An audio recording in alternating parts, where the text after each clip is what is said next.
Every Euclidean ring has a unit element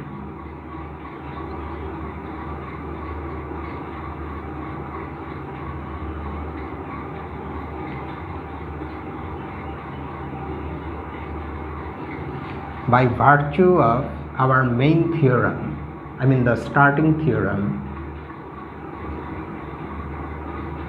371, we shall know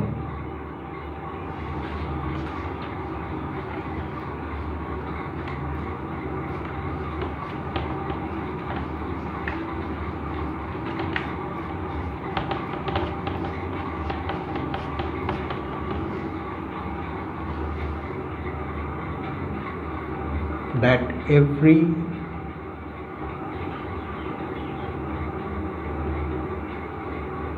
Euclidean ring is a principal ideal ring.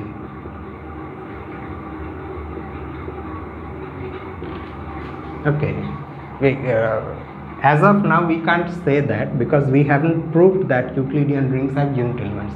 We are going to do that, but once we do that, we will know that every Euclidean ring is a principal ideal ring. The converse, however, is false.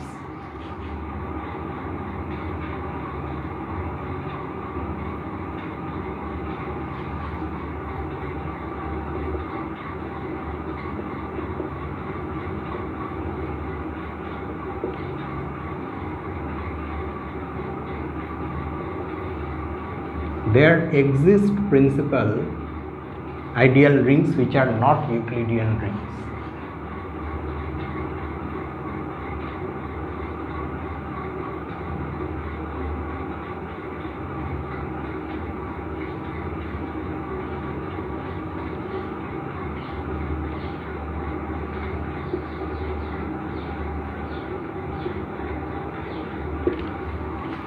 Now, providing an example that this converse is not false is not easy.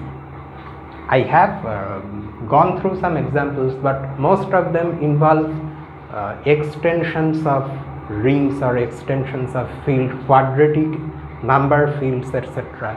So I think it will be premature to provide an example here. Examples are available, and in fact the author has asked us to look at this paper. So let me just write the details of this paper. This is the research paper.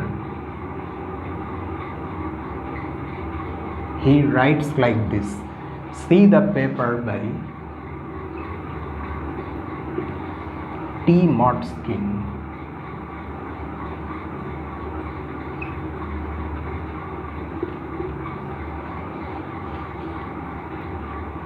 And the journal is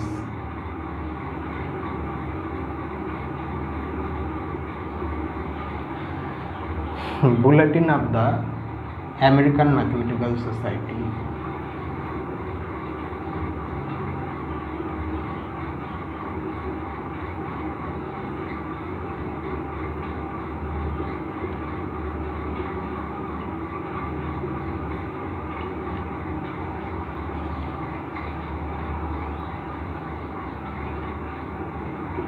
Volume 55,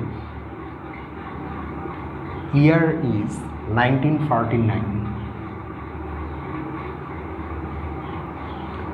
and the pages are this.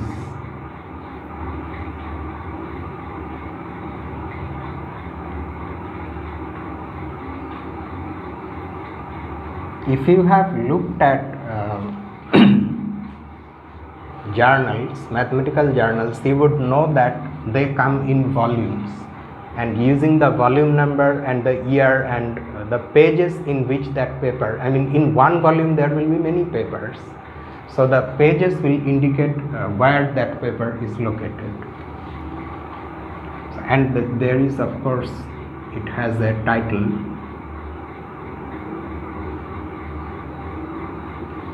Entitled the Euclidean algorithm.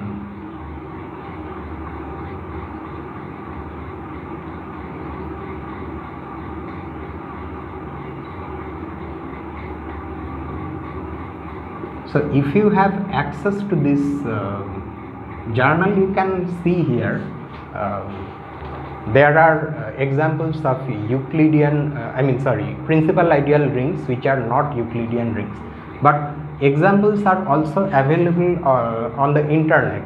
So if you look at, if you go, search on the web, you can find examples. However, understanding that they are principal ideal rings and not Euclidean rings, that takes some effort. So that's why we won't be presenting any here. Now let us prove a short corollary to theorem 371, that Euclidean rings always possess unit element. So this is a corollary to theorem 371.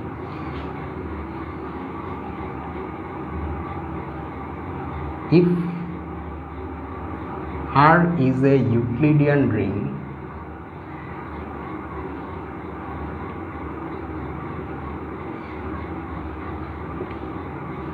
then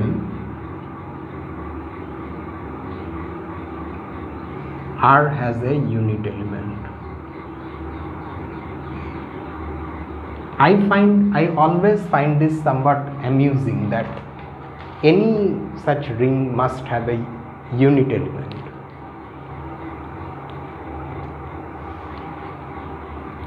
But looking at the proof, we will know why.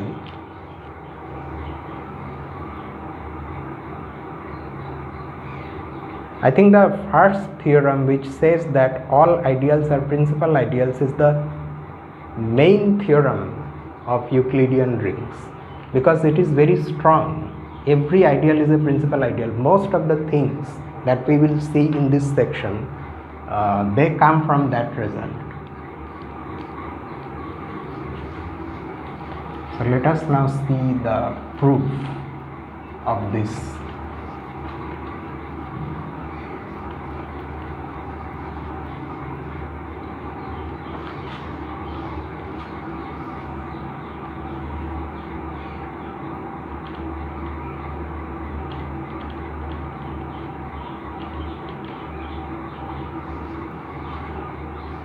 Okay, since R itself is an ideal of R,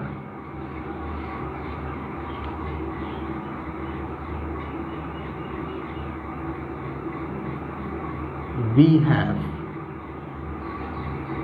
R is equal to this principal ideal for some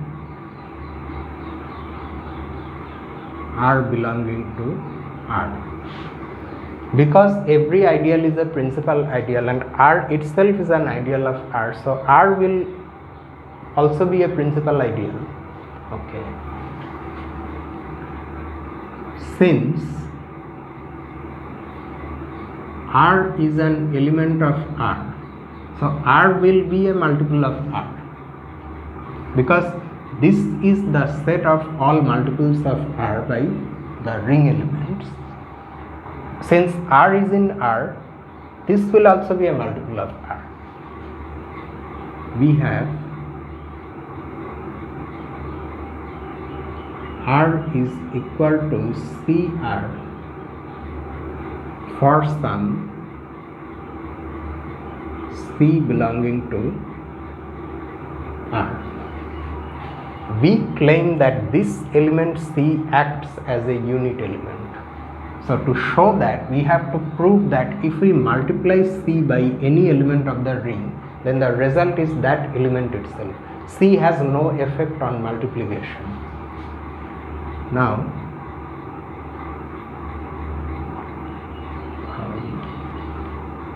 let X belonging to R be any element.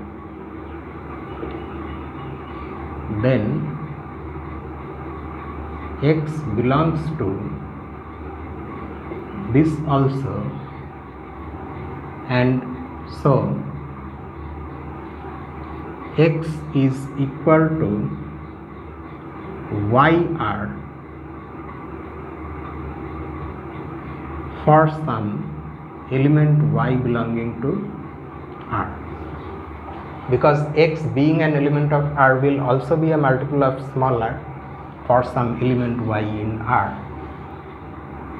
Then we calculate this product xc. Now what is x? X is yr c. By the fact that multiplication is associative, we can write this as y rc, but multiplication is also commutative, so y cr, and cr is nothing but r, so yr, and yr is again x. And you can see that because we are working in a commutative ring, xc is equal to x, that implies cx is also equal to x. So c acts as the unit element. Thus c is a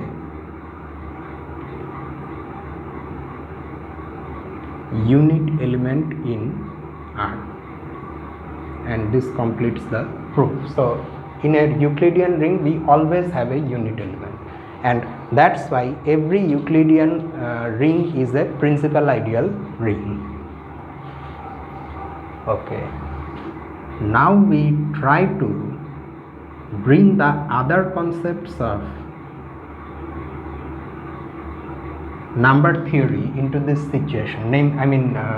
Whatever we have in the ring of integers, we try to bring all of them as far as possible, as much as we can. If a not equal to 0 and b are two elements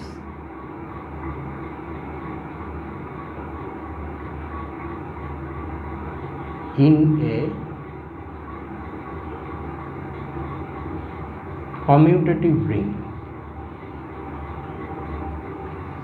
for once we are not defining something in a Euclidean ring, but we have relaxed the restriction somewhat and we are only considering a commutative ring. What we are going to define here is just simple divisibility.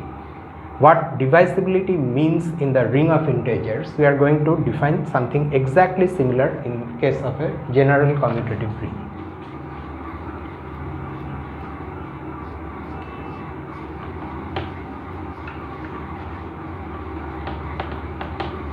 And once divisibility comes, slowly the concepts of primes and those things will also come in a commutative ring R.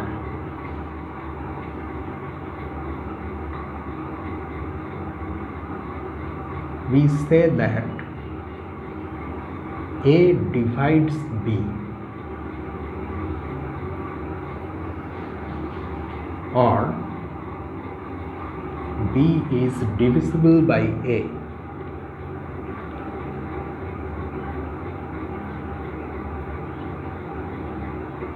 if B is equal to AC for some element C in R. So this is just like the definition of divisibility for ordinary integers.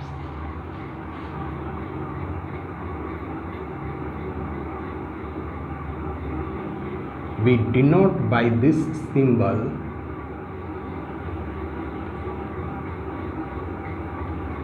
the fact that A divides B,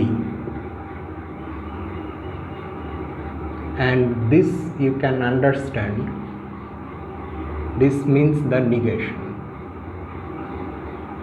This means that A does not divide B.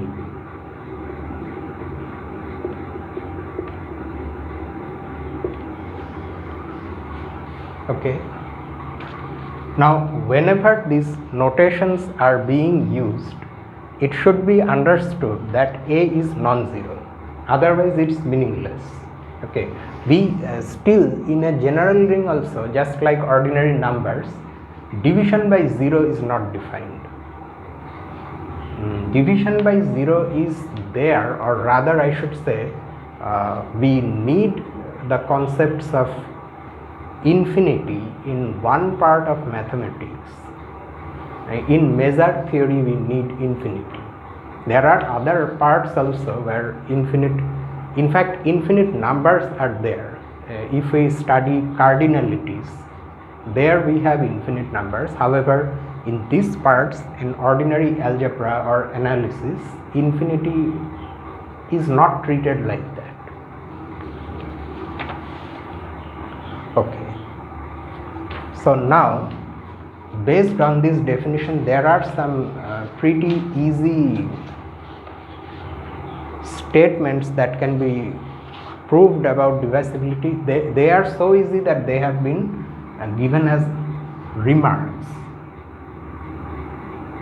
and we will not prove them. We will not prove them means I will not prove them, I leave it to you. They are similar to their corresponding results for integers, so much so that you can just supply that proof itself, whatever you have for integers, and the same thing will work here. So the first one is this: if A divides B and B divides C, then A divides C. That divisibility, that relation is a transitive relation. Number 2, if A divides B and A divides C, then A divides B plus C or B minus C. This is also very easy. And the third is this: if A divides B, then A divides Bx for any ring element X. Keep in mind that these remarks are being stated in the context of this definition. We are in a commutative ring, and there we have these results. Okay. Now next comes the very important definition of greatest common divisor of two elements.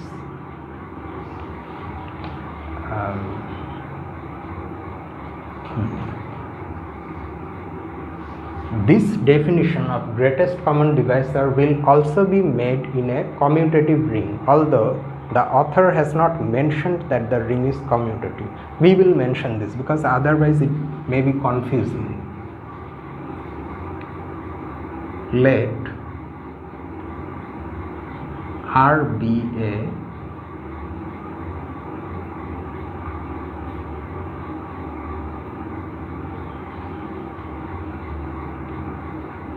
commutative ring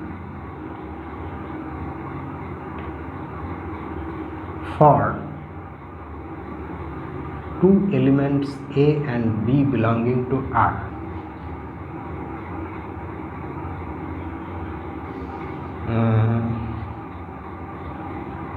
Okay, what about the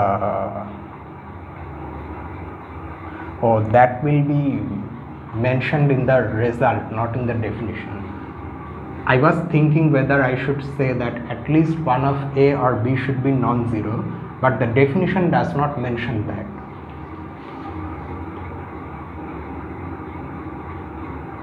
An element D belonging to R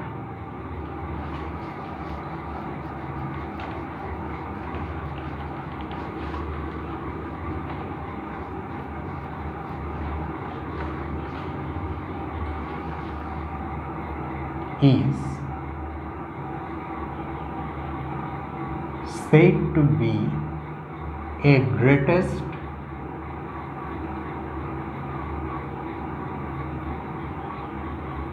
common divisor of A and B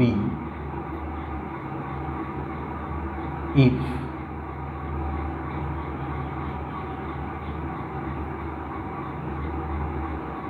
the following conditions hold.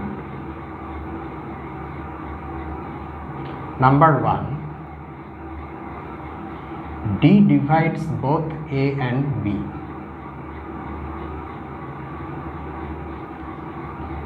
Number 2,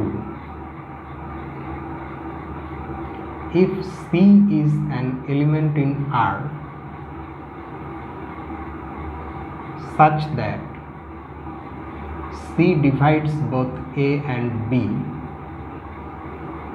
then C also divides D.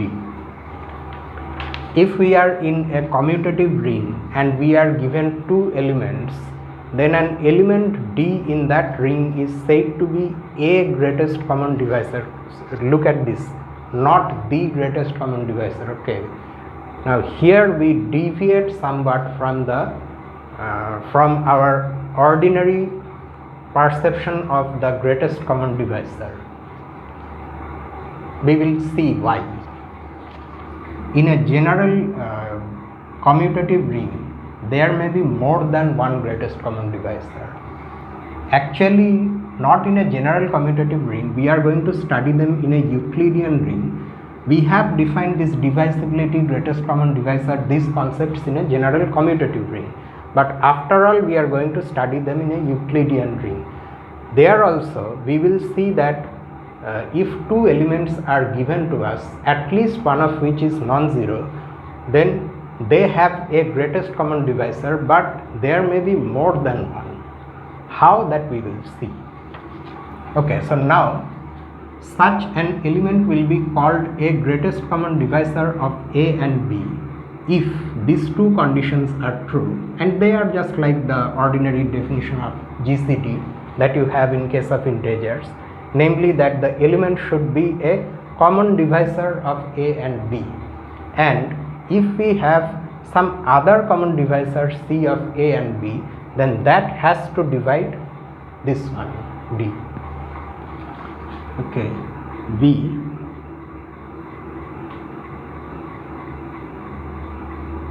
denote the greatest, I see. I also have got the habit of writing the greatest common divisor.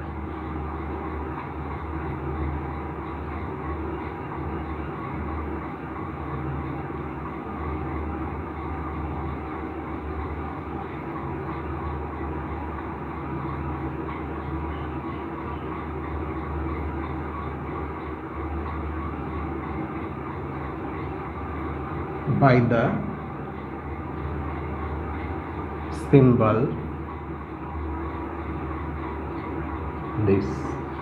So because we are saying that this is not necessarily unique, so this is not a single element. In general, it is a set of elements. Although we treat it like a single element, but it can have many values. Okay. Now the next lemma tells us exactly when greatest common divisors exist for two given elements and how each such GCD is a linear combination of the given elements, which is just exactly like the result that you have in number theory. Same thing, and the technique of proof is also similar. So this is lemma 371. So that was theorem 371. So it says this: let R be a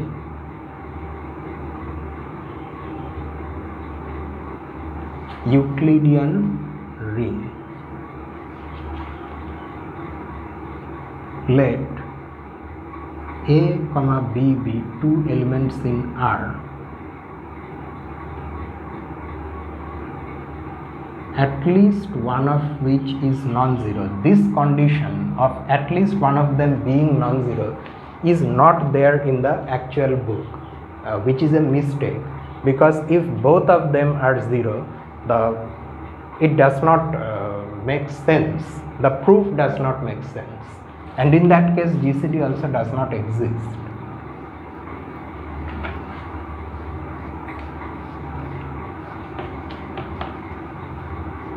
This is what I dislike about Herstein. In the frenzy of being casual and somewhat easy,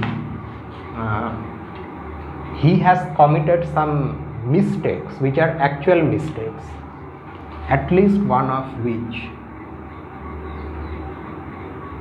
is non-zero. Then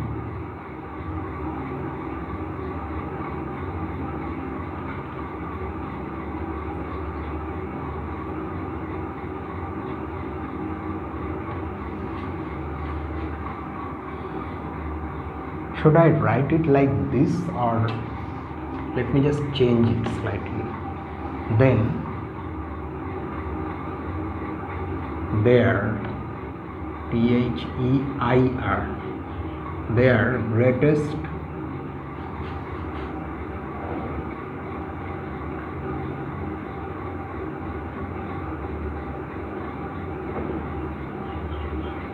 common divisor D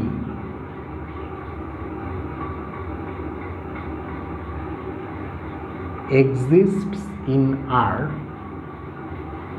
and D is equal to lambda A plus mu B for some elements lambda and mu in R. So if in a Euclidean ring we choose two elements which either both of them are non-zero or one of them is zero and the other is not, then their greatest common divisor exists. At least one greatest common divisor exists, and it can always be written in this form as a linear combination of A and B, where the coefficients are again coming from the ring.